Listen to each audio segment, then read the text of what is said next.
Wait, quick prediction, Shattuck and Cullinane, and let's be honest, I've been right about everything so far, although I predicted some looting, and the looting is coming. The looting is coming. The civil unrest is coming. Give me a few more days on that. But I predict, and this is not going to be a big controversy unless you're at the New York Times or Politico, or unless you're that woman, Olivia Nuzzi at New Yorker. You know, it's not going to be a big story. But yesterday, as you guys know, Mike Pence, the vice president, had no mask. He had no mask. He was at the hospital. Everyone had a mask. Patients, doctors, media people, except Pence.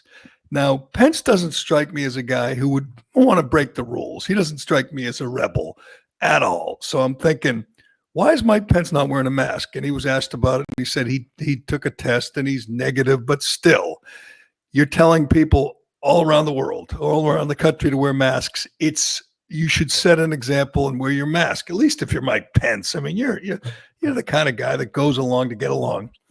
We're going to find out today, Tom. We're going to find out today, but from some intrepid reporter, that he was ordered by the president, Donald J. Trump, to not wear a mask. Trump's going to say it's a bad look. Trump even said he's never going to wear a mask because it might, I don't know, mess up his hair, or maybe some of his spray on tan would come off. But I could see Trump not wearing a mask. I don't care where he is or what he's doing. He's not going to be seen with a mask. But why does Mike Pence want to go out without a mask when everybody else is wearing one? Because he doesn't have the coronavirus. He gets tested off, and that's what he said.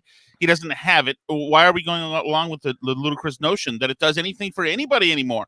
Also, Pence appears next to the president and the coronavirus task force almost daily, and he doesn't wear a mask there. So why would he wear one outside? Because they're telling people, Birx and Fauci and Adams are telling people to wear masks. People are listening. Hell, they're making laws. Maybe that's where we live in New England more than the rest of the country. But, in the Northeast, we know the mayors have just lost control. They're out of control. They're drunk with power. They're making new laws every day. None of them make any sense. You're not going to be okay with getting a $300 fine for not wearing a mask? I was in Somerville, Mass. There's this crazy, left-wing mayor whose biggest issue is making sure that illegal aliens have more benefits than taxpayers. That's his goal. I mean, there's signs on City Hall saying, welcome illegal aliens. I guarantee here's what's going to happen. He's going to bust someone like me, because I was in Somerville the other night without a mask, and there'll be a million illegal aliens, homeless people, whatever. No one's ever going to make them wear masks. I mean, that's the way it's going to go. But they're just looking for ways to flex their muscle, to show people that they care, that they're willing to go to the next level to stop people from being free. And as I say every day, and I'll continue to say, all you got to do is explain to me the point. Explain to me why you're doing what you're doing. When you have a curfew, why? What does that do? When you kick people off the beach, why are you doing that? Right. When you don't allow people to play golf, and which is allowed in much of the country now. Hell, it's allowed in Connecticut and Rhode Island, but not Massachusetts. We can't. There's a state rep pushing for that right now, isn't there? I believe there's lots of people pushing for it. And every time I mention it on the podcast or on Twitter, I hear people say, "Oh, you can't play golf. People are dying." And I say, "Okay, I got you. People are dying. It's not the most important thing, but it has to have a reason. You can't tell people they can't golf for no reason, just because you don't want anyone to have any freedom or any fun." And I would say there are thousands of people in Massachusetts who work in the golf industry, who own courses, who run courses, who work on golf courses. They're out of work right now, and lots of people are out of work, but they're out of work right now. Someone help me out. Why? Why are they out of work? Yeah, it makes no sense. Unfortunately, you've got people like Dave Cullinane who will self-immolate if Charlie tells him to. But there's no national crisis anymore. There are hotspots in the country, certainly New York City, and a couple more to a lesser degree. But this thing, it's ridiculous now. And to now cement and put in stone these regulations about masks, and Joe Curtatone can't make you wear a mask walking to Somerville, Massachusetts. Oh yes. They will be finding someone. He's going to get someone, Tom, and it'll be a story and he's going to say, see, I'm saving lives. I'm taking this seriously. Nobody ever asks, could you explain to me why that guy who was walking by himself down the street on a sunny, breezy day, why he needed a mask? He can print up whatever he wants to on Somerville stationery and hand them out as much as he wants to. There's no way that there's any authority behind any of that crap. I mean, there's legislation creates laws, and there's been no legislation right now. And this idea that the state of emergency invites any kind of measure, repressive measure that suck away civil liberties. No, that is not. It is truly on the opposite of that. This is not acceptable. It's BS. Well, it's just because we're all stupid. This is why this is happening, right? Because if the guy walking down the street in Cambridge is not wearing a mask, that means the rest of us will never wear a mask when we're at the grocery store within 6 feet of somebody else because we're stupid, right? Like that. Well, you're not stupid. You're just submissive. You're just you're a lemming, and you don't even ask questions like, "Why do I have to do this?" Look at you. For a month, you wouldn't leave your house, and then you found out going outside is good for you.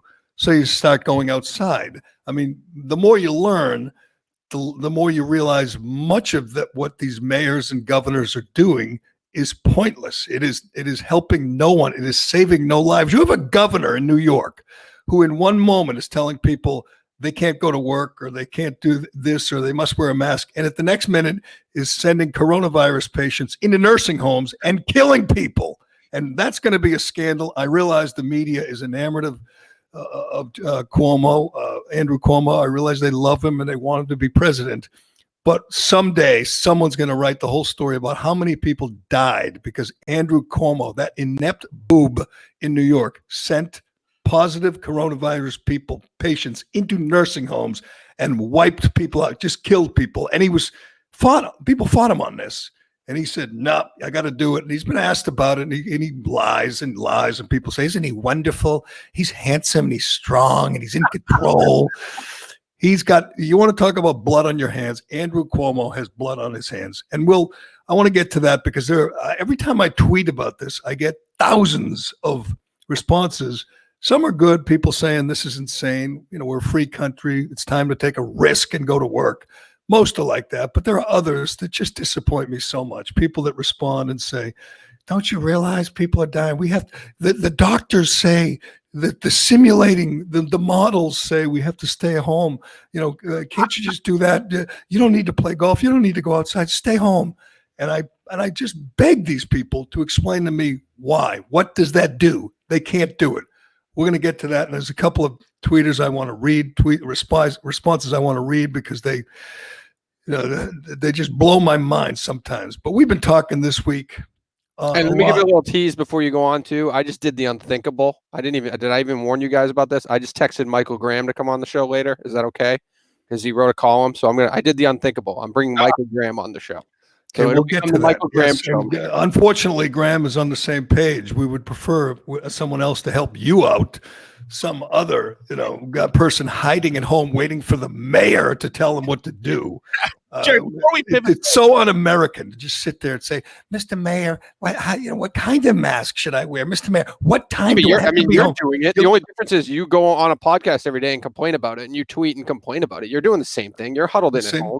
I don't. I go out every day. I run. I walk my dog. I go outside after curfew, Cullinane. I break the law almost every night. But I understand there are a lot of lemmings like you. You would have fit right in Soviet Union. I've been pushing for weeks to go back to the Legacy Club, and you're just sure. Let's go back to the Legacy Club tomorrow. I'll go tomorrow. I'll go tomorrow to the Legacy Club. Though before we leave New York, you should know that you can.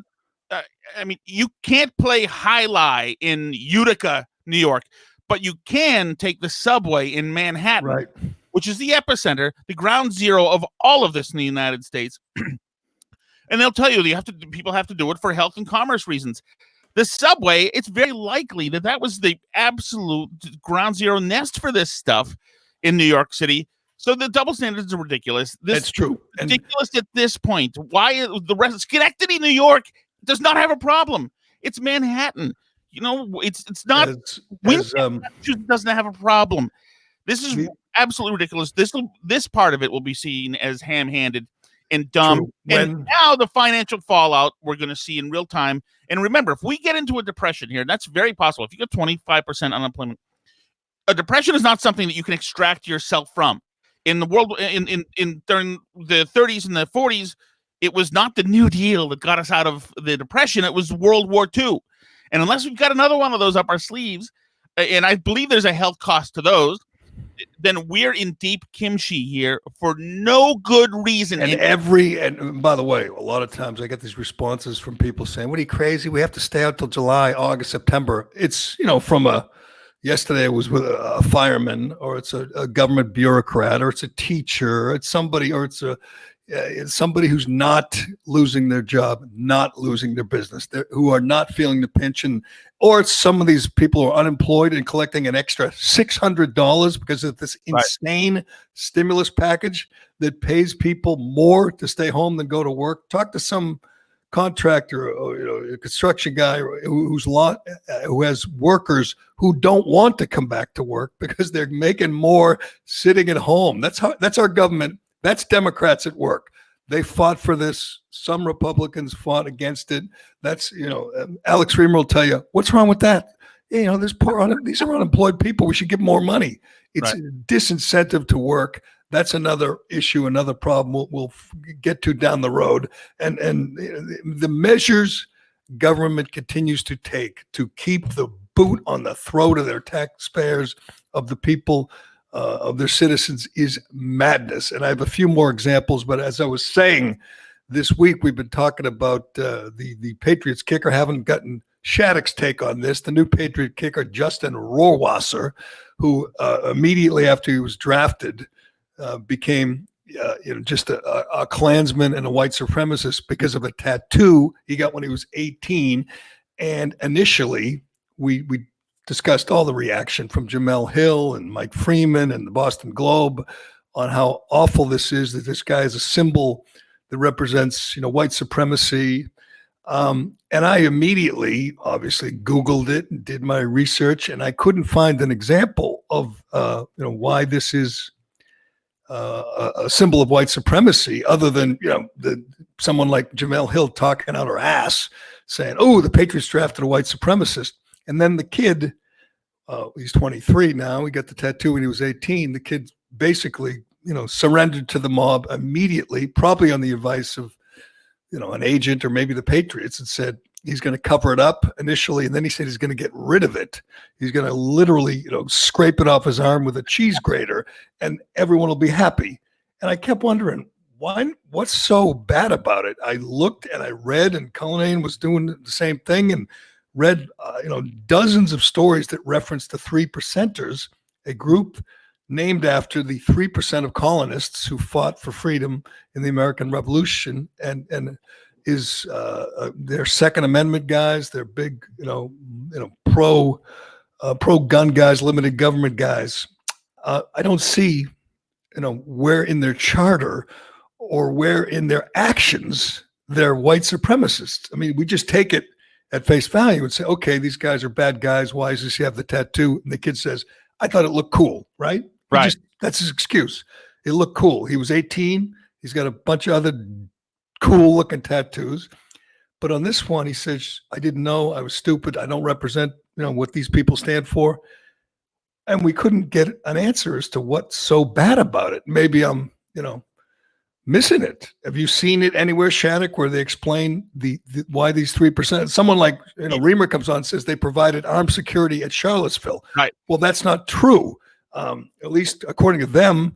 And they denounced the Nazis and the Klansmen and the people who were out of control at Charlottesville. They denounced them over and over again. I'm not sure what else you're supposed to do. Right. A lot of these militias in Charlottesville were the only layer of protection for a lot of people because the cops were told to stand down.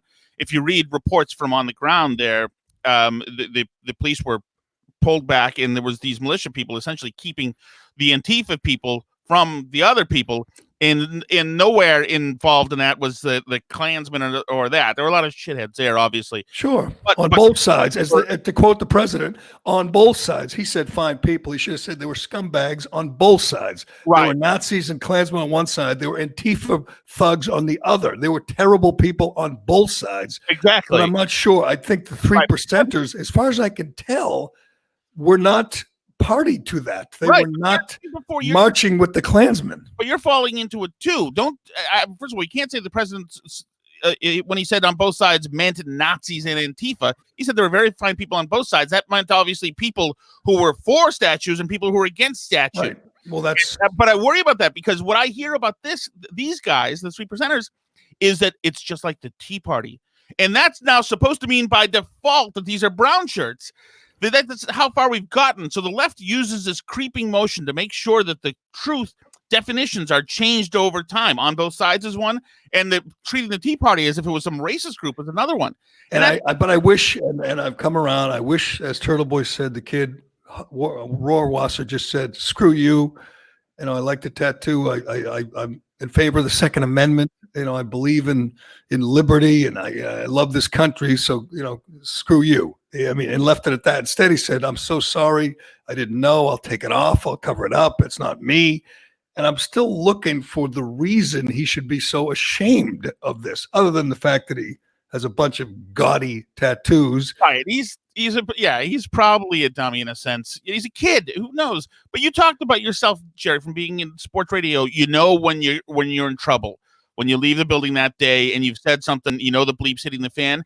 This kid is not used to this. You know, he's some hayseed. He doesn't expect the world to be turning its evil, angry. No, and he's had the tattoo for 5 years. Right, he goes out there, right? So he goes out and he falls on the sword with Steve Burton. And Jemele Hill still goes after that and tweets, I'm going to say this again. Removing your white supremacist tattoo doesn't mean you still aren't a white supremacist. Okay, now Jemele Hill obviously can get away with anything, say anything. She's, you know, obviously she's a terrible writer. She was terrible on TV. Right. She failed at ESPN. She got hired by Bill Simmons to do a podcast. I'm sure that's, you know, really entertaining and right for the Atlantic. She's held accountable never by anybody. I would love to ask what makes him a white supremacist. What evidence do you have that he's a white supremacist? Is there a tweet? Was he, you know, holding a torch and marching with the Nazis at Charlottesville? I mean, where do you get off calling him that? And Mike Freeman did the same thing. A guy who wrote a column entitled "Don't Judge Players on Their Tattoos" feels free to judge this player on his tattoo. But again, you can throw that out there. You're not held accountable. No one asks you to explain yourself. She will continue to do it. She'll say the Patriots are white supremacists for one reason, that Donald Trump is friends with Bob Kraft, you know, and Belichick, and was friends once upon a time with Tom Brady. That's all the evidence she needs to smear the organization and smear this kid. And I'm fine with it. If the kid had a Klan tattoo, I'd say, right, whoa, that's trouble. There's a reason he did that. But I don't see the connection. And maybe, again, I'm missing it. You can help me out if I am. No, and that's one of the reasons why she's so stupid and her work is so weak, is because she's never made to back up any of her. No. And that's crazy. First of all, a white supremacist is a pretty high-ranking racist. You can be a bigot and hate people who aren't just like you, and that's something. But a white supremacist, that involves eugenics and thinking that the DNA in right. Northern Europeans is superior, and that so that by simply by the fact that you've got superior DNA, that you have to be dominant over minorities and others. It's a fairly intricate ideology. I mean, it is wacko and dumb. It's Tom, it's the worst thing you could say about someone. I mean, maybe child molester, but that's, a crime. And the worst thing you could say about someone that's not a crime would be, you're a white supremacist, you're a racist. And obviously there are people you could say that about. They were in Charlottesville. But why can you say that about the kicker, the Patriots' new kicker? Because of a tattoo of that he stole or he got from an organization that, as far as I could tell, has no racial component to it. I mean, I saw, and we're going to talk to a member of the 3%ers. I think Dave is working on that now. A PR guy. They have a PR guy, but they make it clear in all their press releases and their charter that this isn't about race. It's about the Second Amendment. It's about limited government. It's a typical right-wing organization that. Yeah, well, I mean, you say right-wing, a lot of it is right. I guess that's people who, are Second Amendment devotees and First Amendment. They believe in freedom. I mean, this stuff used to be applauded, and the fact that somebody is or tries to become learned on their own rights, which should be something that's still very sacred to people.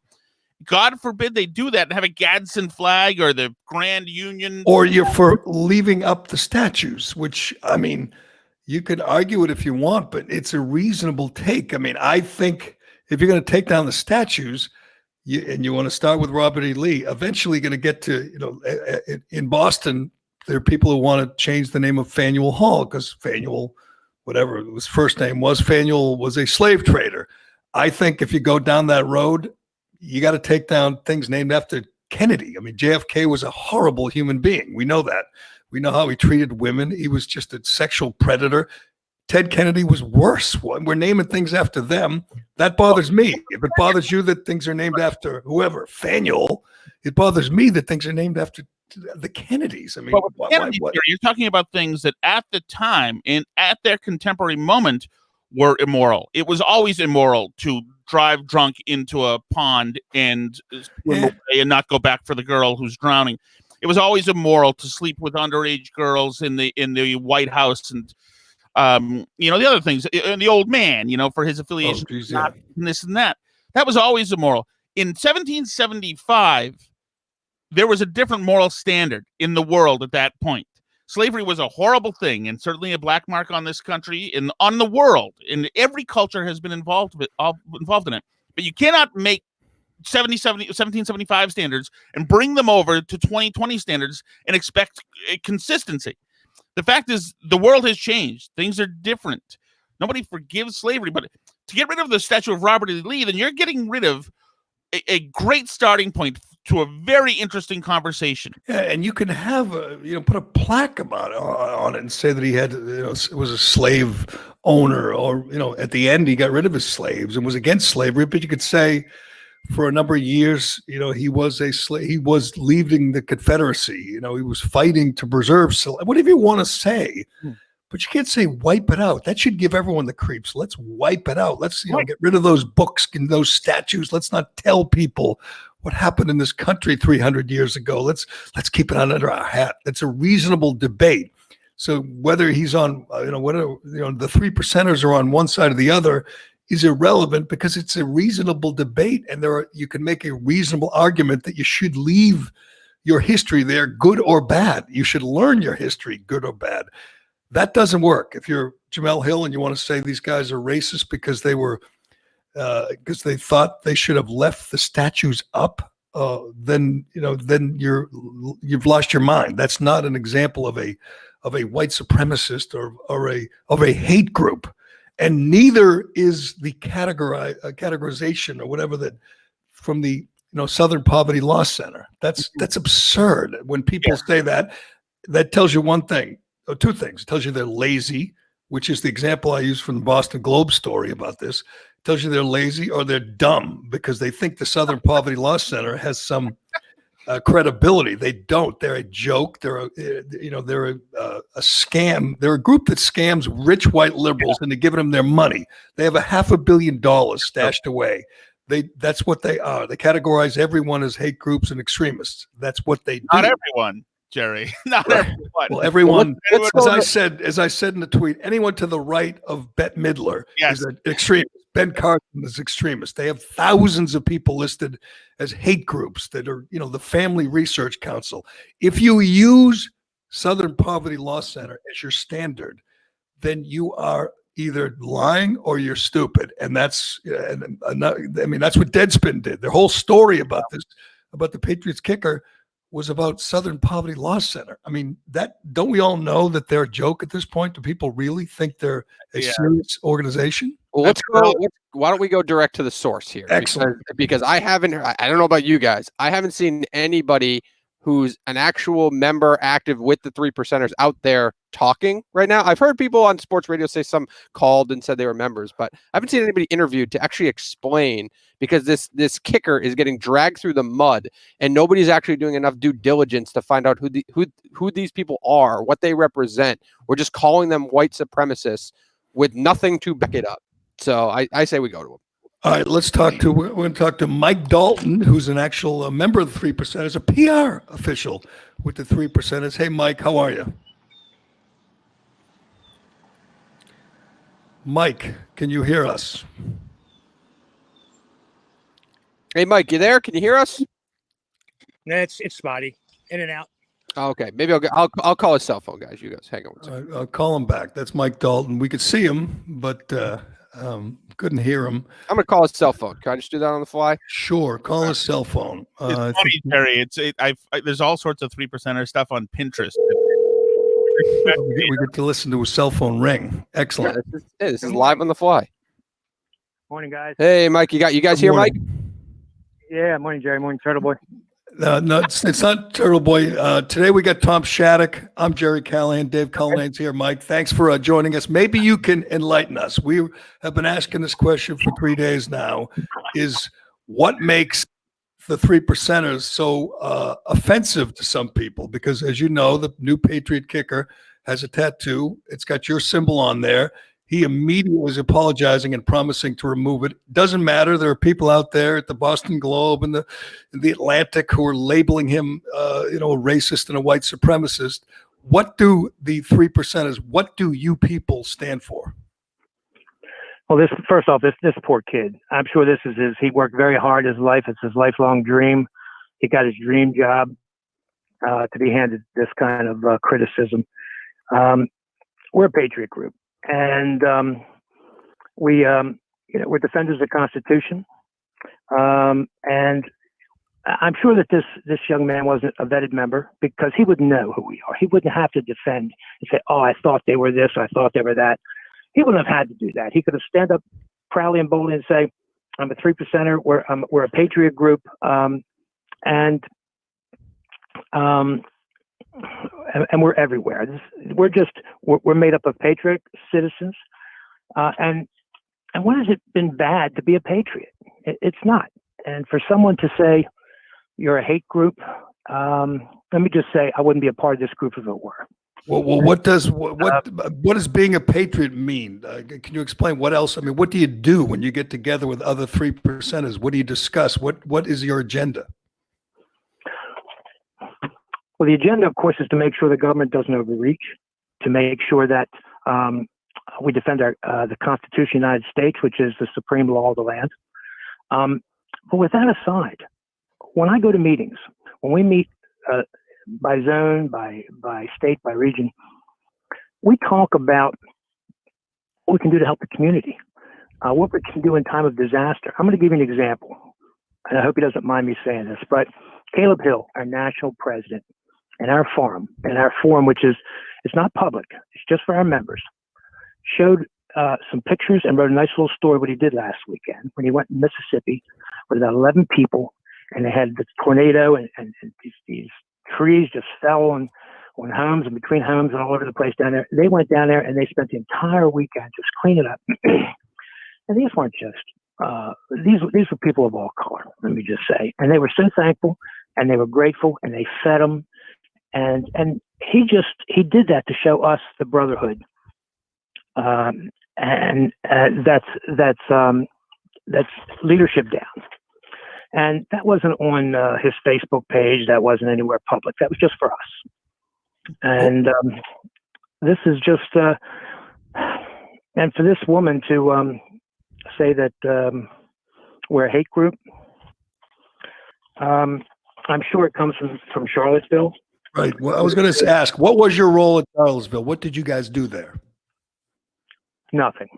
When Caleb found out who was organizing it, he ordered a standout issue. We're not going. We're not going to be part of that. Now, some people showed up with 3%er symbols and such, and next thing you know, they've got their picture taken with these Nazis and things. Now we're a hate group. And I could tell you, once that happens to you, it's so tough, it's so difficult to get out from under that it's almost impossible. But we were not there. I promise you we were not there. And anybody who was there that had a 3% symbol and is no longer part of this organization or is not part of this organization.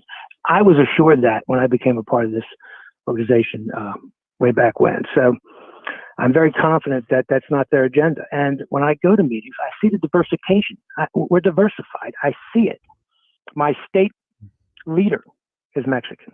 I see there's color within our ranks. And it's just so unfair for this poor kid who got the job of a lifetime to be scrutinized like this. He don't know what's going on. The media is very tough. And when he gets in there, this young guy, he's just, first thing he's going to do is apologize. He shouldn't have to. The law enforcement officials that have these tattoos shouldn't have to. They shouldn't be reprimanded. Mike, you say good. These are first responders and veterans, law enforcement, first responders, everybody within our ranks that help us. It's just good synergy. Mike, you just said that there's color within your ranks. Is there any race, creed, religion, any category of person that is not allowed in the 3%ers? No, absolutely, because it's core values, it's inner core values, not external color of skin or values that prevent you from coming into our group. I'm going to tell you that if I'm a black LGBT Muslim woman, I am welcome in the 3%ers. You are. You absolutely are. There are no restrictions whatsoever. And let me just tell you this, regardless of what you see, what you read, and what I'm saying to you, I'm going to tell you this as well. In all the meetings I've been to, and all of the internal memos I've read, I have never, ever seen anything that is disparaging or discriminatory, ever. I wouldn't be a part of it. I promise. I couldn't find it, and we couldn't find it. We've been looking for an example of some racial discrimination on the part of you guys. Let me ask you this, Mike. Were you disappointed when the kicker, Justin Rohrwasser, said, I'm ashamed of this, I was ignorant, I didn't know, I'm going to have this tattoo removed? I mean, he sounds like, at least according to you, that sounds ignorant on his part now. This is 5 years after he got the tattoo. Exactly. Well, I was disappointed in the fact, Jerry, that this guy doesn't know who we are. If he was a fully vetted member, and I'm telling you, when we bring somebody in, we do a full background check. They go to great lengths to make sure that we've got the right people with us. And I've got to tell you that it doesn't always work. Sometimes you get somebody, you just have to ask them to leave. We get somebody who comes in and starts talking radical stuff right off the bat, and that's not who we are. I was disappointed because I knew right away when he started saying that he wasn't a fully vetted member and he didn't know who we are. We've got three principles: got a great moral strength, got to be physically ready, and you never be the first to use force. Well, what's the next thing? Like, say, you're a 3%er. What are you doing this weekend? Are there some organizational plans or outings? What do you guys have on the agenda? Well, we travel the state and have meetings on a weekly basis. And fortunately, Zoom has come in very handy for us lately with the social distancing, because we have some pretty large groups that get together, and we try to abide by that. But we're talking about lately a lot of emphasis has been put on prepping, which a lot of people laughed at previously, but now it's like, hey, if it came down to it, a disaster came down to it, there's going to be a lot of people. Bravo, you were prepared. Are you considered a militia? Does that apply? Are you a militia? No, we're not a militia. You're just Second Amendment guys, correct? Right, exactly right. We're not a militia, but we will defend the country and its citizens from all enemies, foreign and domestic.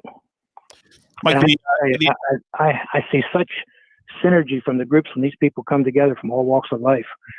Everybody has something to bring to the table, and it's just I'm so proud to be a part of this group. And the membership is just in growing leaps and bounds, with especially here in Virginia, with the governor who thinks he can take our Second Amendment right from us. Yeah, you got a lot. You got a lot of issues with that governor. Yeah. Yes. Oh And if there's one thing Governor Northam won't stand for is racists and Klansmen. No. He doesn't want any of those in his state. Just him. You know? Well, I'll tell you my this is my personal opinion. You know, he was called out for doing blackface in his yearbook. His, I guess medical school yearbook, or he was in the Klan's robe. He doesn't remember which one. And his lieutenant governor, I think, was accused of sexual assault by a couple different women. And then the attorney general got in there and said he was doing the blackface thing. But they were getting ready to tar and feather these guys and throw them. They were getting ready to just lynch them. Then the shooting happened, this mass shooting down at Building 2 in Virginia Beach. Now he comes running down here. Oh my gosh, what can I do to help you, folks? We got to get rid of these guns. Next thing, it's that for him. Let me just put it this way: the Titanic sinking was a big tragedy, except for the lobsters in the kitchen. Okay, never heard that one before, but this guy turned the spotlight. I mean, his apology turned the spotlight immediately from a very serious issue, moral character issues, to gun rights. So. And woke a lot of Virginia gun owners up. There's many of us down here, and we marched on the Capitol lobby day. And I think that come next election, he's going to be gone. All right. Well, I'd tell you, Mike, to get back to work, but I know you're not allowed to. Governor Northam will not allow you to go back to work if you run a small business down there, kind of like up here in New England. But we appreciate your time. Maybe one of you guys will get to Justin Rohrwasser and educate him. Maybe you'll find out or learn. Maybe you can learn more and just say, hey, it's a tattoo, no problem, and leave it alone. Otherwise, he's going to scrape it off his arm just to placate the mob, which is kind of disappointing. That's a shame. I'll tell you one of the other things we're doing. That's what we were talking about. We're talking about doing adopting highways. We're about to clean up highways and organizing in different cities and such. It's just one of the things we do, going to retirement homes, things like that, to visit folks that you typically don't get the visitation. And I got to tell you, I'm really proud to be a part of this group. And it just breaks my heart to hear that something was misconstrued or misunderstood. And once it gets in the media, once somebody grabs it, and they think it's gospel, and it's really not. All right, Mike, thanks for joining us. We appreciate the time. Mike, that's Mike. What was it again? Mike Dalton. Mike Dalton from the 3 Percenters, trying to clear up a few things, a few misconceptions out there. If I had to give Mike some advice, I would say forget the sponsoring a highway, because the Klan does that. I believe they go all the way to the Supreme Court with that. They were denied the right to sponsor a mile on the highway. I can look it up, and they went to court and they won. And so the Klan, even if you're a hate group, you can sponsor a mile of the highway. But he sounds like what I expected. They're gun rights guys. They're Second Amendment guys. They're, will defend the Constitution. And, there's a lot of those kind of guys down south. That doesn't make them white supremacists. In fact, right. And again, we've looked everywhere. We don't see any example where they even include race in their, charter or their agenda. It's just not a thing. So, I mean, maybe it's there somewhere. I haven't seen it. Or the antithesis of that stuff, Jerry, because they're into individual freedoms. And you talk about institutional racism is put in there by government institutions. And these guys go back to the DNA of the country, of the rule book, the Constitution, and say, no. We don't believe that. We don't believe in structural racism. We don't believe in government being an overlord. Government is simply a custodian who gets to hold authority for a finite number of years, but they don't get to dictate life and freedom. That's God-given. You don't have to like it. You don't like it. That's for, if anything, if you can align that movement with the civil rights movement more than anything else. Good point. And as somebody pointed, I mentioned this yesterday, that what they do is try to keep the government. They believe in limited government, and they protest when the government overreaches, like taking down statues or encroaching on their Second Amendment rights or anything that government. Ralph Northam, he tries to expand the power of government every day when he wakes up every day. So these guys fight that. Isn't that what Colin Kaepernick was doing, protesting the government? And people like Jemele Hill think he's a hero. They want statues made of him. They want every team in the league to offer him a job, even though he doesn't want to play. And this kid has a tattoo. I keep saying kid. Okay, he's 23. This guy has a tattoo, and they immediately label him a white supremacist. Do you think Jemele Hill or Mike Freeman or whoever wrote from the Boston Globe, do you think they took 5 minutes to do any research on this outfit, or they just said, "Ooh, right-wing outfit, gun guys"? No. Jerry, if some of their hardcore Pulitzer Prize-winning reporting included research such as counting black construction workers in the That's right. In the seaport. Exactly. That's the extension of the extent of the research that they do. No, it's ridiculous. It's classist. It's racist on their part. Obviously, Jemele Hill is an absolute racist, and she's an idiot too. But if anything, it's like I just said, it's just antithetical to the DNA of people who study and believe in the Constitution. These people are freedom oriented, and if they practice it and they're pushing back and holding government accountable, that is a good thing. If they're going out and doing community service, like you said, that's also a good thing. That's a bigger and better gesture, a real tangible gesture than changing Yawkey Way to Jersey. Yeah, that's a good point. Yeah, no, that name Yawkey Way, it haunted poor John Henry. He owned the team for 20 years, and finally it kept him awake at night. So he changed the name of Yawkey Way. That is the ultimate in virtue signal. It's like telling people to protect Mother Earth from his 200-foot yacht. I mean, they're such hypocrites. And I think maybe this shutdown has awoken some people, I don't know, to the dangers of the power of government, and they're looking at it and they're asking why is the government doing this? And there's a few more examples I want to get to. Let me mention Shea Concrete. We'll get back to the shutdown because there's a couple of examples that are just mind-blowing of things your government is doing allegedly to protect you from the virus. And again, I ask, how does it protect me? But let me do this, and we'll get back to that with Tom Shattuck.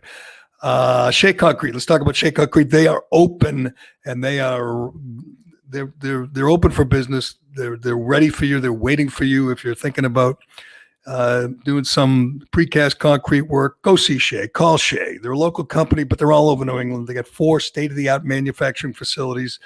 They're not slowing down. You see their trucks out there. They have the best fleet in the business, big red trucks. If you're a contractor, maybe get some downtime now because things are slow in your world because some cities like Boston won't let you do any work. What you can do, you can go see Shea. Let me tell you some of the things Shea can do for you. It's things Shea can deliver to your job site, ready for installation whenever, the Mayo lets you get back to work. They do water and wastewater products, underground stormwater systems, stairs and bulkheads, deck footings, electrical and communication products. The list goes on and on. They do it all, and they can do it all now. Do it during this lockdown.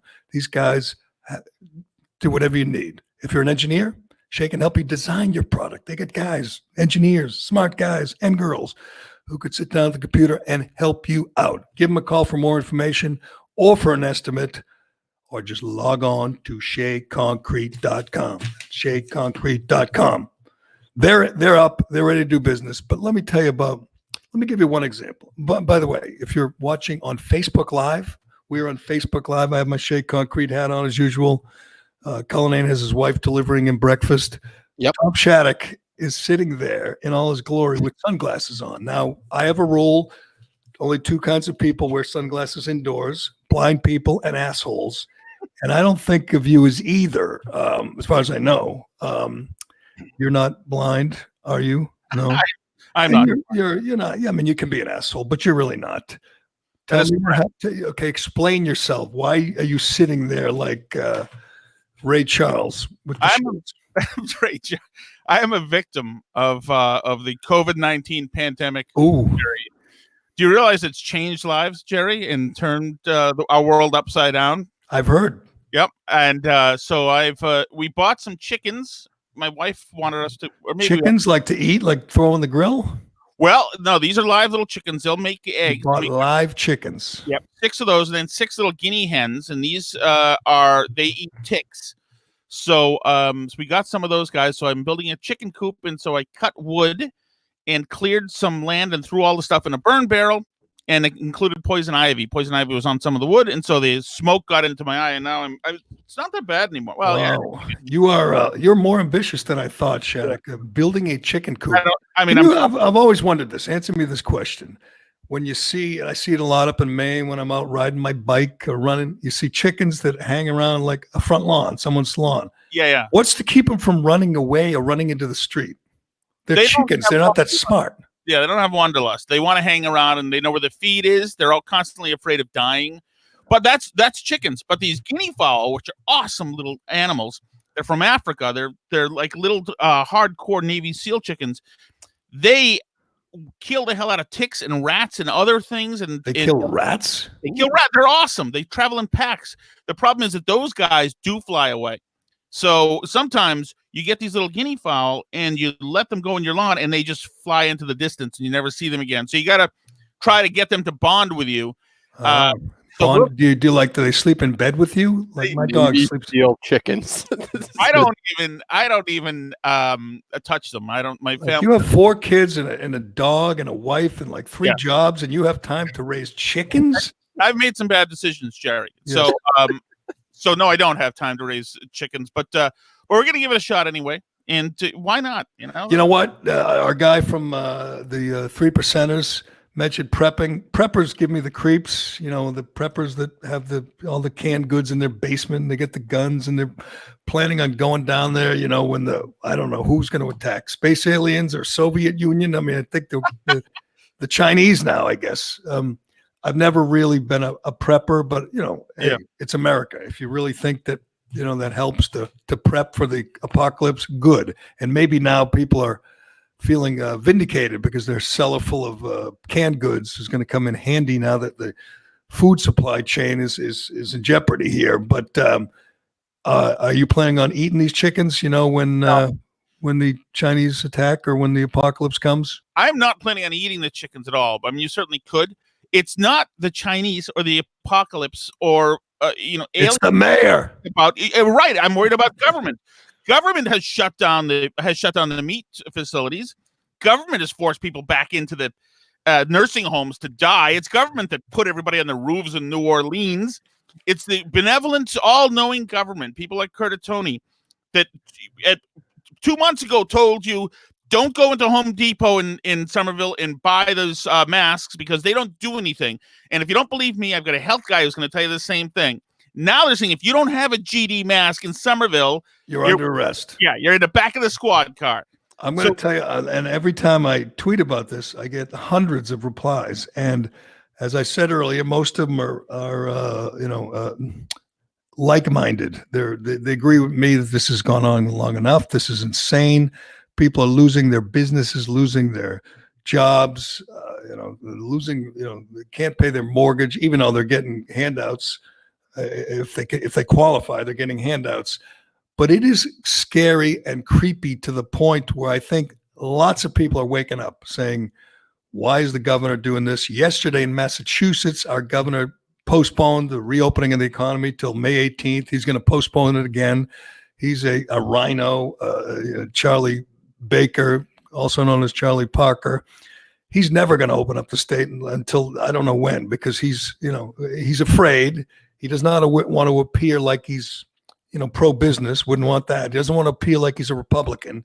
He wants to be remain scared. He wants to remain, in lockstep with Cuomo and the rest of them, New Jersey, Connecticut. So I don't know when the state's going to open up, but I do know, small business people who are just at their wits' end, who cannot. I was taking a walk with the dog and I met a friend of mine who owns a restaurant and he is beside himself. He's like, what the hell are we supposed to do? I mean, you can't, just open. You can't just say, and there's America, even though it is supposed to be, you can't just open and wait for the authorities to come and take you away and chain your doors shut. I tweeted about this. I have a good friend who's a contractor. He has 25 jobs in Boston that are on hold. He can work in other towns and other cities, but Boston, and there are cranes everywhere. There are jobs, in the middle, the half done, all over the city. They're on hold. He works outside. His guys have masks and gloves. They do not touch each other. It is 100% safe, and it's what he does. And it's good for the city. It's good for the economy. And yet he sits there on hold waiting for the governor to give him, or the mayor in this case, to give him the green light. It's just so absurd. But here's the most offensive one I got yesterday from the many tweeters who responded to my criticism of the governor in postponing the reopening. Is if you have a beach house in Salisbury, Massachusetts, like a seasonal house, Salisbury, it's kind of a honky tonk place, got a couple strip joints, I believe, at least it used to. You're shutting off the water to the seasonal homes. They said they don't want people using the homes. People who pay the taxes, the real estate taxes, people who own the homes can't use them because they're shutting off the water to keep them out. Yeah, that is bizarre to me. How that's even legal. I guess maybe we'll find out it wasn't. But they don't want people coming into their town and spreading the virus, even if the people were going to sit in their house or walk on the beach. So they're shutting the water off. They can't go there.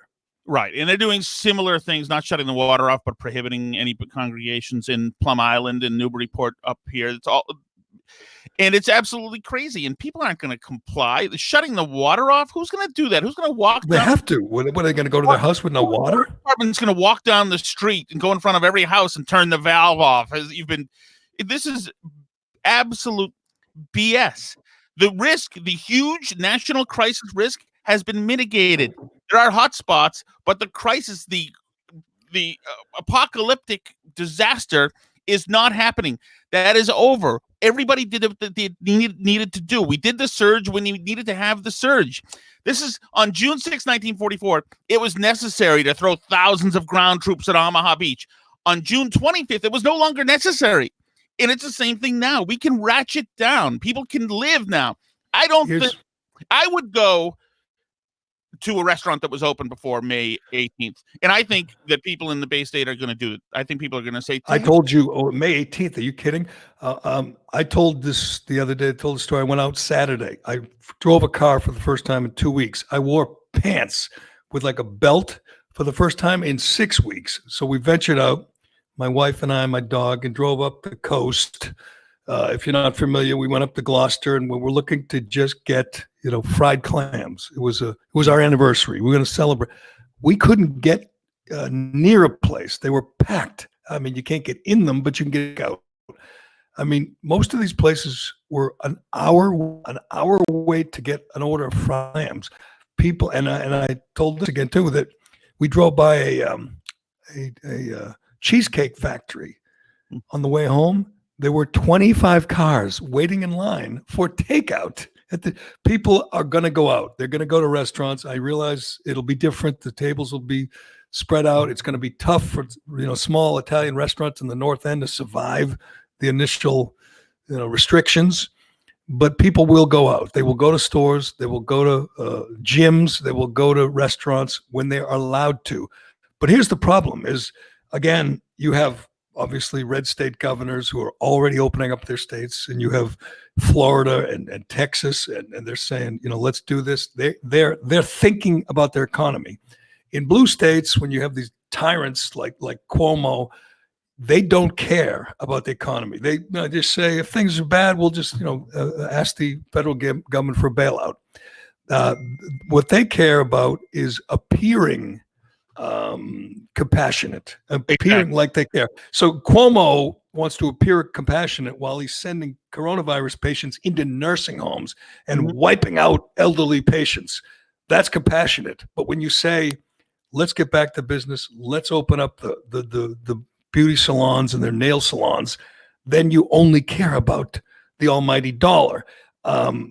Yesterday, again, the opening of Massachusetts was postponed. And the reason, I don't know if obviously you follow this, Shattuck, but he referenced the experts at Mass General. Now, I'm taking nothing away from the experts at Mass General. They're experts on medical issues. They're experts on treating patients. Maybe they're experts on COVID-19. They're not experts on what you have to do to avoid a full-blown depression. They're not experts on getting people back to work and saving the economy. They said they have the simulator, right, that projects, and if you're sick of models and simulators, I understand, but they had a simulator that predicts what will happen. And Charlie Baker, the governor, puts a lot of weight in this and, listens to these folks at Mass General who have a simulator. I have no problem with him listening to them, but he can't only listen to them. But check this out, Shattuck. Here's the story on Boston.com, the last 2 paragraphs.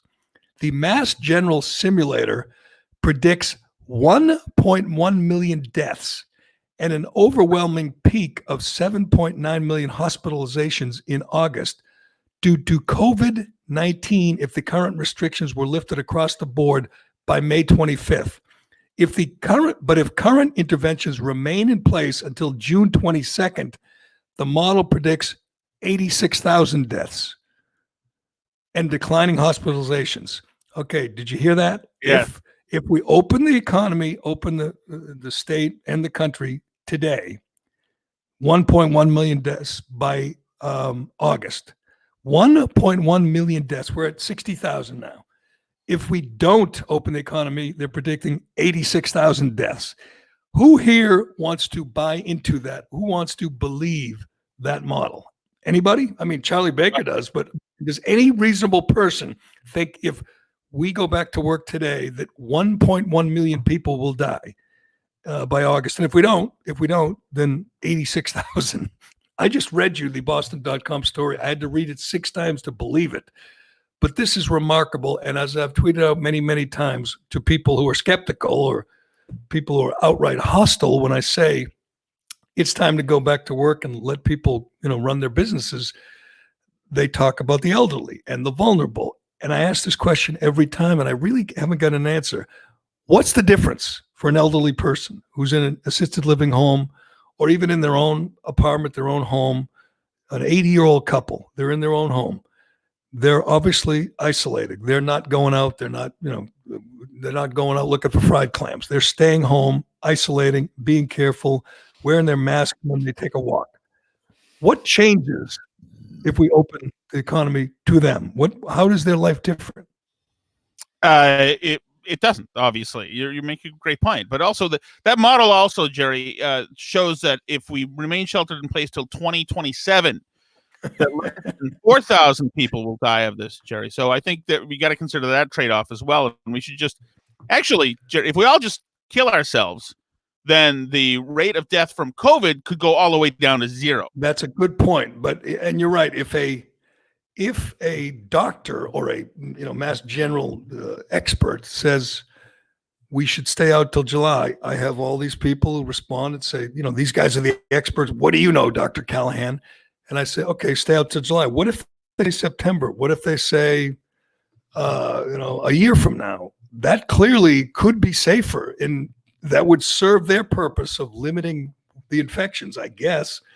But are people all for that? I mean, and again, if you have a job, if you're a government bureaucrat, you're like, fine, my vacation gets extended. But if you have a restaurant, if you own a Scotch tape store in the mall, you're in panic mode. You're fearful that you're going to lose everything. And you have this guy at Mass General saying, it's going to kill more people if you start selling Scotch tape again. That's insane. Well, you can overlay everything else with this too, because there's the other flus are coming down the line soon. If we shelter in place for those, we can save thousands. And of course, there's going to be people in the winter who get pneumonia. There's the triple E, the mosquito thing was all in vogue last fall as well. If we stay off of schools and keep the kids inside, we can ameliorate that. I mean, this model can be overlaid everywhere, and they'll do it. And they're going to point to successes in other ways too. They're going to say, "Look how many people didn't die from car accidents." Look how many people didn't. No, the Chuck Todd take is look at the air is cleaner. Yeah. Look at the bright side. This is a guy, Chuck Todd, talking to people around the country who've lost their jobs, who've lost their businesses, saying, look at the bright side. The air is cleaner. I mean, is he not the biggest asshole in media? Speaking of which, look who joins us now. Our friend Michael Graham from so many places. Yes. Chuck Todd, not even close to the biggest asshole. Who would you vote for? Obviously, I have to exclude present company because I don't know that anyone else can compete. The fact that Shattuck is sitting on this podcast wearing sunglasses at whatever in the morning is just proof right there. But then again, if you had been consoling yourself through the shutdown with nonstop vodka shots, I would be doing the same thing. It's a long story, but he's poison ivy in his eye. Oh yeah, the old poison ivy in the eye. Are you kidding me, brother? Yes. I see his wife hit him again. Well, look, I know you're going to say your wife. I'm sure your wife's sick of you at this point too. Get help somewhere, Shattuck. Absolutely. Are you? I know you're tweeting and you're writing about this, Graham, and I know you're making a lot of sense for a change. I mean, you just keep asking people like I do, what's different? Like our governor here in Massachusetts saying we got to wait till May 18th. We can't do it on May 4th. And I just asked the very simple question: is what's different on May 18th? What changes? The answer is nothing. But at some point, you saw Cuomo's quote. You saw what Cuomo said yesterday. About killing people in nursing homes? No, I did not. That's a different one. But about needing to be essential workers if we want.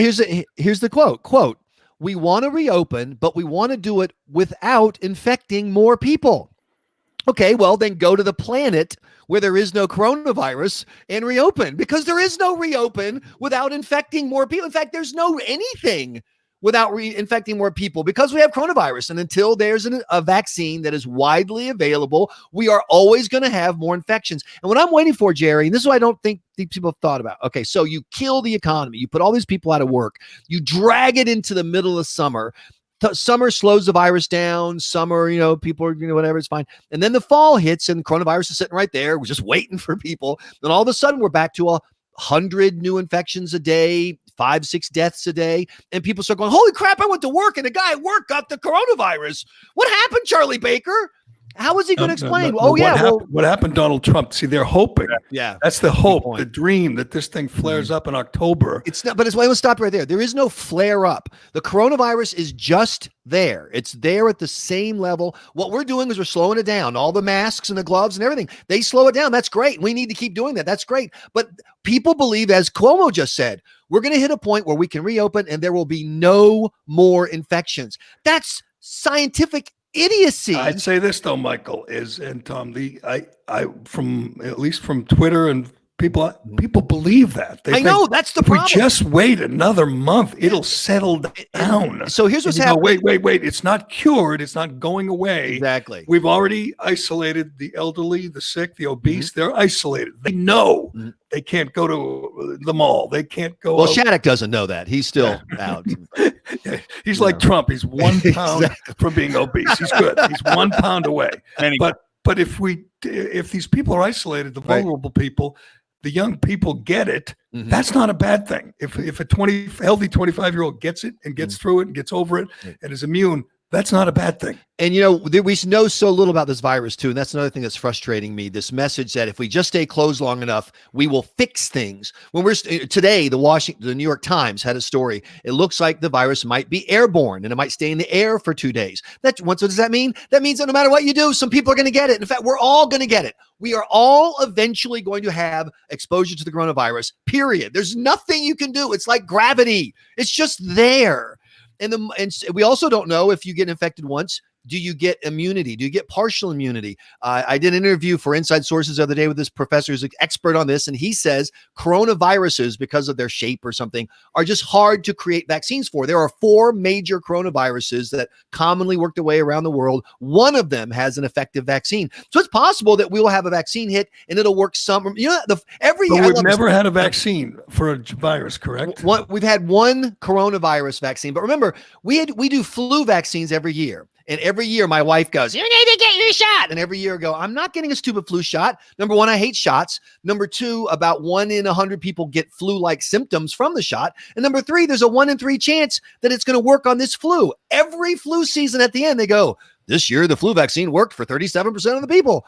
The vaccine for the coronavirus, if we're lucky, is going to work for 37%. So we're talking about years and years before we have either full herd immunity plus vaccine or 2 or 3 vaccines plus then. Meanwhile, the virus is going to keep shifting. There are right now 2 major strains of the coronavirus. One's predominant on the East Coast. They think it came from Europe. Right. One's predominant on the West Coast. They think it came from China. We're going to have 3 or 4 more strains of this. And all of this is to say, we live in a fantasy world and we're lucky to live in it. We have made life so easy. It is so easy that you can be in your car calling for a pizza while your car is helping park itself, while a satellite sends you a radio thing, while you're streaming porn on your phone. I know. I think of this every day. We live a great life. How hard this would have been when we were kids, Exactly. When I was a kid, you had 3 channels. You didn't have any remote. You didn't have any, video games. You didn't have any, air conditioning. I mean, if you couldn't go out in those days, I probably would have, I would have hung myself. But Jerry, let me finish. You love the Shattuck as a guy like Graham says he hates shots. I always love it. Can you tell me the person who likes them? I mean, no, I'm unique. It's my thing. That's my thing. Like you want to put me in a horror movie, it's the guy with needles coming and stick me needles. But here's my point. We're so spoiled by this Disney World view of the world that you can fix any problem in 90 minutes with a couple of songs by Mulan. We have a problem that we cannot fix. It's just gonna be there. We are not good at that in modern America. Ask your parents about polio.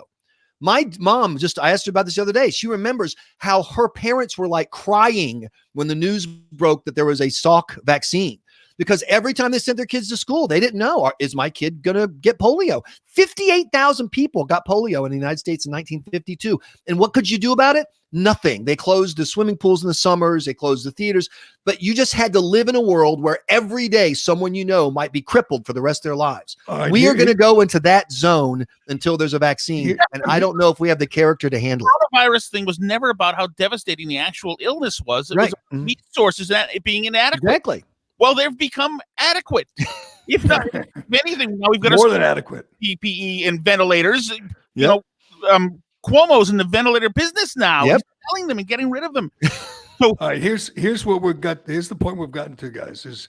And I think this is why this storm is coming. And I've been predicting it for weeks, but it's building even more than I imagined. Is on one side, you have people who are learning more as they go. They're reading more.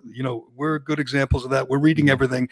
I mean, maybe not everyone's immersed in it like we are, but they're reading, they're watching the news, they're learning. I get this feedback every day on Twitter. People who are following the studies. Hell, they follow this guy, Dr. Erickson, who's been banned by YouTube. The doctor who is telling you why you shouldn't wear a mask and telling you why we shouldn't close society.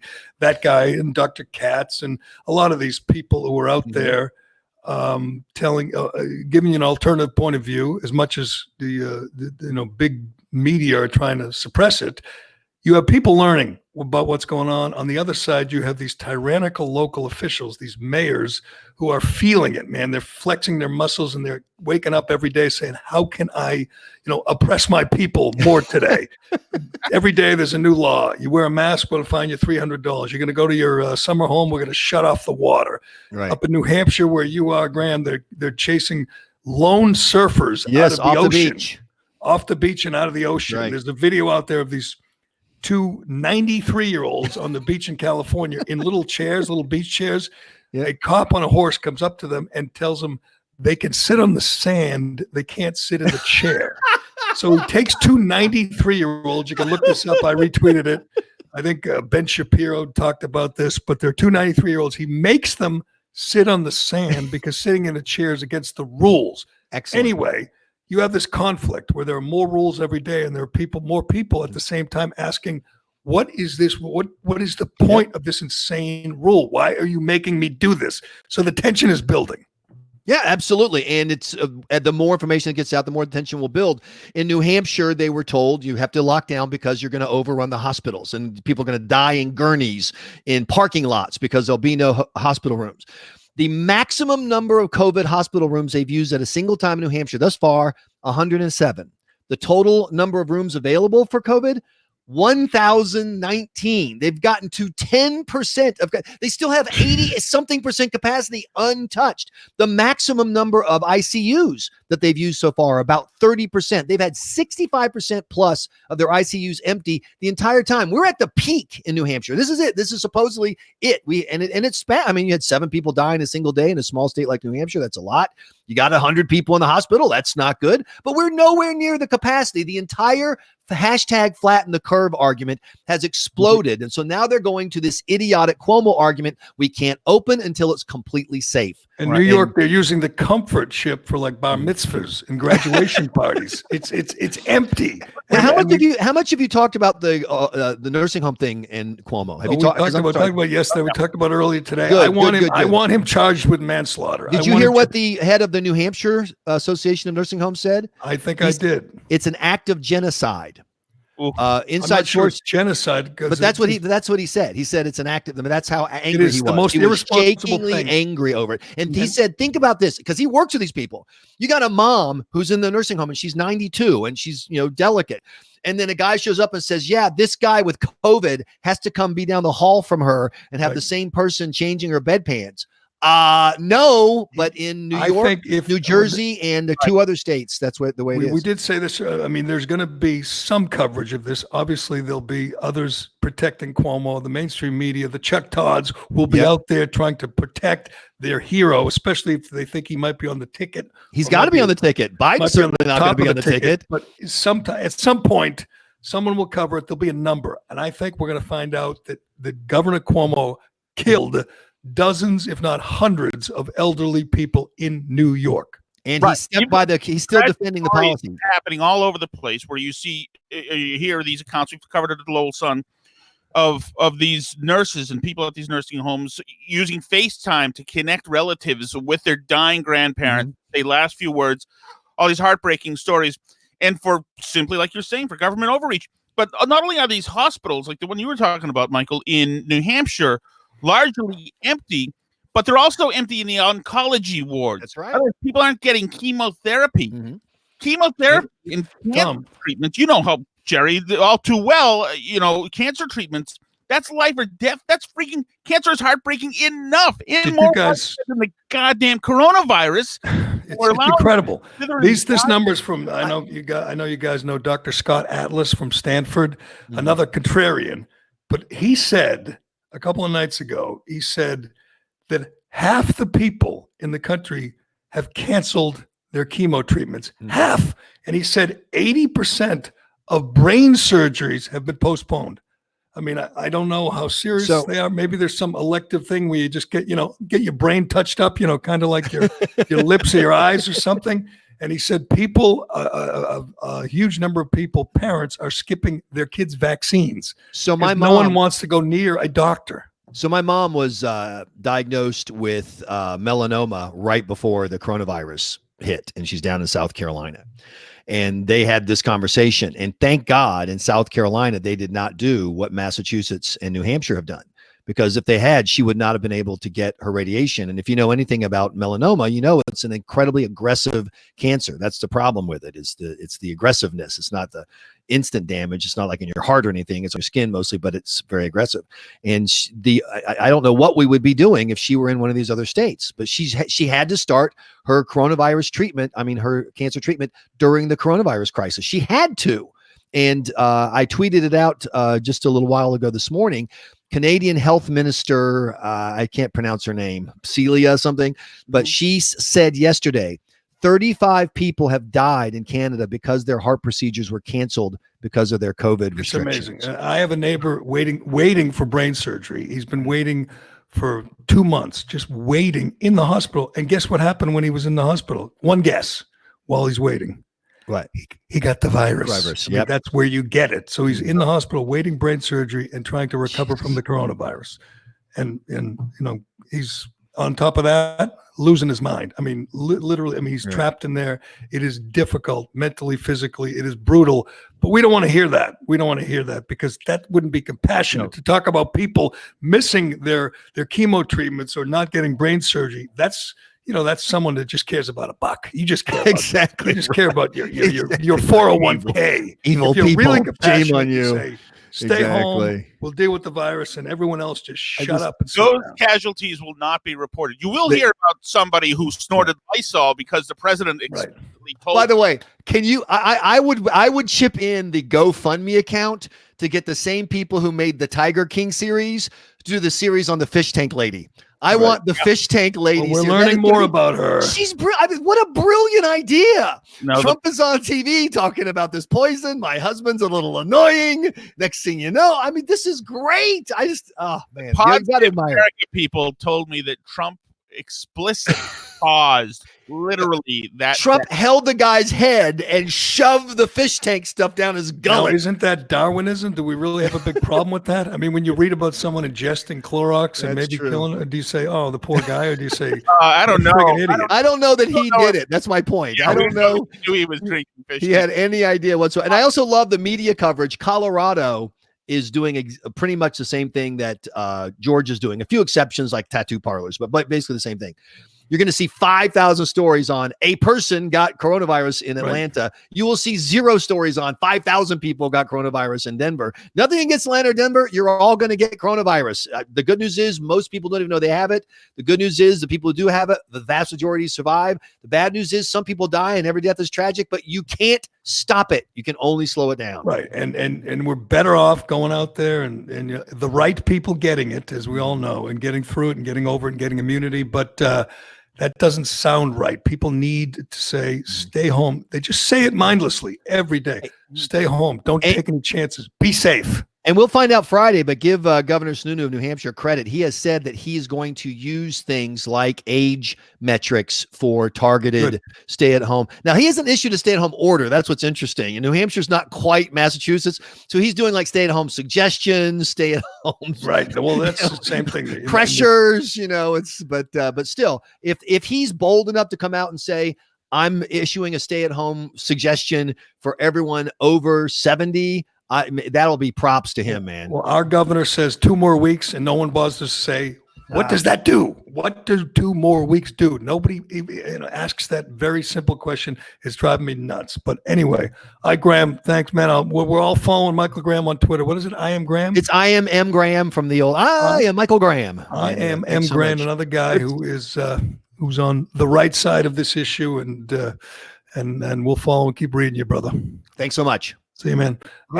Especially ebullient. Is it ebullient or effusive? Ebullient mood, Jerry, because your friend Hillary Clinton endorsed Joe Biden yesterday. Yeah, sort of. Which was welcome. Can I just say something about that very quickly? One of the reasons the governors are so scared to death here is because they're afraid that the media could turn on them.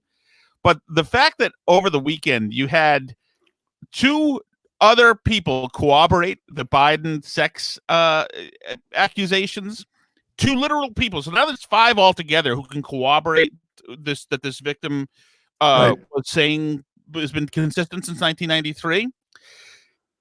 So the headline then in the Washington Post is, this is after more corroboration from people who knew her then. Developments in allegations Biden amplify efforts to question his behavior. I said this yesterday, Tom. I like this cover-up from the media because this is so transparent and it's so brazen and it's so cynical that I think a lot of people who don't generally see the bias, generally it can be subtle and biased by omission, and you say, I'm not so sure. This is so brazen. They are screaming from the rooftops that, Joe Biden for president, they will do whatever it takes to protect their guy, to stop the orange man, that I think it's waking some people up to just how corrupt the media is. And they'll eventually get around to sort of kind of covering the story. But as I said yesterday, CNN, in the 19 days between when Brett Kavanaugh was accused and when he was confirmed, CNN had 700 stories on Brett Kavanaugh. when there was no evidence against him. It was a very transparent, cynical attempt to bring him down, to stop him. They had 700 stories. They've had 2 on Tara Reade. Well, not only no evidence against Kavanaugh, remember, they had witnesses who were friendly to Blasey Ford who discredited her, who said that she was right. She had no support, no corroborating witness, no one. Her big witness said no, it didn't happen. I mean, there was nothing. There was nothing there. It was totally made up, and they tried to destroy a man. And now the same people say they don't believe Tara Reade, and I think it's really exposing them. I mean, we all know Elizabeth Warren is a lying fraud, but maybe the rest of the country's finally figured it out. So that's not a bad thing. At the same time that was happening in the Kavanaugh times, of course, you had Brian Stelter on CNN before he hit the wall, Jerry, and had to go to bed crying. You had him giving a back massage to Michael Avenatti. Right. Excited. Yeah, their guy. And it's all on video. But another Washington Post headline. Trump allies highlight new claims regarding allegations against Biden. Like the stories about Trump allies. Right, it's killing them. It is killing them to have to report this. And the other thing they know is there's a pattern. I mean, Joe Biden, we all know, is a creepy old man. There was no pattern with Brett Kavanaugh. Nothing. There was nothing there. They made it all up. They tried to destroy him in front of his 2 little children, his 2 daughters. They didn't care. These are awful, horrible people. Elizabeth Warren, Kristen Gillibrand, Stacey Abrams, horrible people. We now know they've been exposed, and I think that's, in a way, I'm always looking at the bright side. In a way, that's a good thing. One last thing before we go, because this, is driving me nuts. Well, you also remember on that committee, you had Klobuchar and Harris, who are likely to be, one of them, the VP pick, who are now caught in the VP pick of Joe Biden, who's been more credibly accused now than the person they were defending to her face.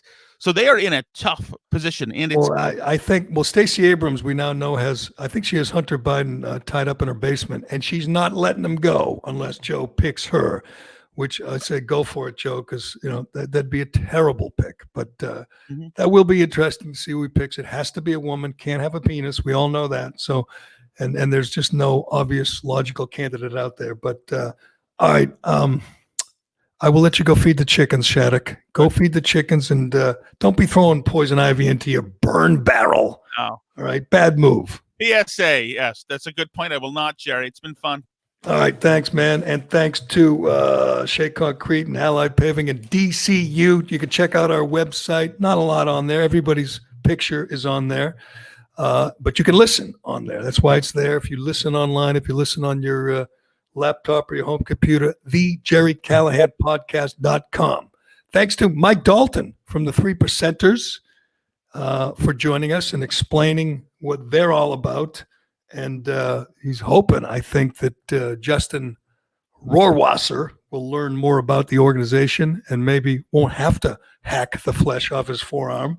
I would give that advice to Justin. Say, read up, talk to some of the guys, and maybe you don't have to, defile yourself in defense of this. But anyway, thanks, Cullinane. Good job.